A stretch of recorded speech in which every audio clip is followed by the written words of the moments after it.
যেই মাত্র পায়ের আওয়াজ শোনা গেল, কোণে তাড়াতাড়ি মুখটা ঘোমটার নিচে ঢেকে ফেললো। তাই সে দেখতে পেল না তার বরের মুখ রক্তে ভেজা। হঠাৎ সে তলোয়ার তুলে নিল আর সরাসরি কোণের বুকের মধ্যে ঢুকিয়ে দিল। কোণে হতভম্ব হয়ে তাকিয়ে রইল, বুঝতেই পারলো না এমনটা কেন হলো। আর মুহূর্তেই মেয়েটি মারা গেল। এ দেখে বর মুচকি হাসলো, তারপর সেই তলোয়ার দিয়েই নিজের গলায় আঘাত করলো। এ দৃশ্য দেখে মেয়েটা চমকে উঠলো, এ কি পাগলামি, ঠিক কিছুক্ষণ আগেই তো তার নিজেরই মৃত্যু হয়েছিল। তখন হঠাৎ এক ইঁদুর সামনে এসে বলল, তোমাকে আবার বাঁচানো যেতে পারে। আসলে এটা ছিল এক অধুরি গল্পের দুনিয়া। গল্পের নায়ক অমর হওয়ার কথা ছিল, কিন্তু সে অন্ধকারের পথে চলে গিয়েছিল আর তখন পুরো দুনিয়া ভেঙে পড়েছিল। এখন এই গল্পটা ঠিক করার একটাই উপায়, ছেলেটার বিশ্বাস আর পছন্দ অর্জন করতে হবে। মেয়েটা শুরুতে মানতে চায়নি, কিন্তু যখন শুনলো পুরস্কার 1 বিলিয়ন টাকা, তখন সঙ্গে সঙ্গে বলল, আমি রেডি। এদিকে গল্পে দেখা গেল নায়িকাকে তার সৎ বোন জোর করে এক দানবের সঙ্গে বিয়ে দিতে চাইছে। সে না করলে সৎমা তাকে জোরে চড় মারছে। ঠিক তখনই মেয়েটার এন্ট্রি হয় সেই নোভেল দুনিয়ায়। সে মাথায় হালকা ব্যথা নিয়ে চোখ খুলে দেখে সে এখন সেই অসুস্থ নায়িকার শরীরে।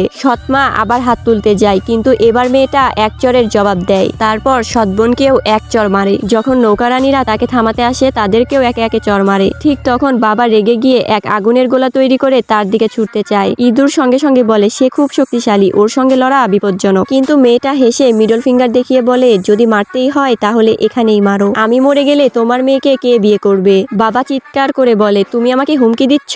মেয়েটা বলে, একদম না। তাহলে এখন মুখ বন্ধ করে টাকা দাও। নেক্সট পার্ট দেখতে ভিডিওতে কমেন্ট করো।